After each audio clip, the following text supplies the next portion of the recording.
Posjetitelji će imati prilike razgledati izložke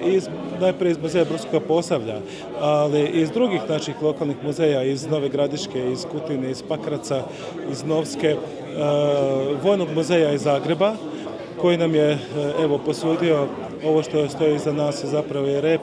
aviona u kojem je posljednji puta letio veliki hrvatski junak pilot Rudolf Perešin. Isto tako, zahvaljujem se i Hrvatskom povijesnom muzeju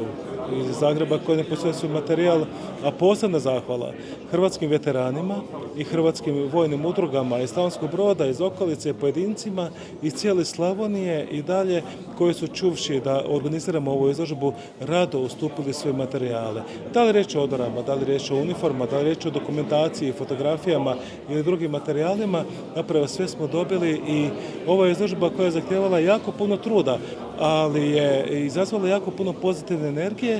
čak i u ovome našem smislu zapravo, kada je trebalo ovo krilo podići gore, majstori koji rade, radnici na izgradnji ovoga muzeja su zapravo bez problema došli i nikada nisam vidio do sada radnike u muzeju Brodskoga Posavlja koji su sa tako velikim zanimanjem razgledali ove izložke kao što je bio, kao što je ovaj slučaj.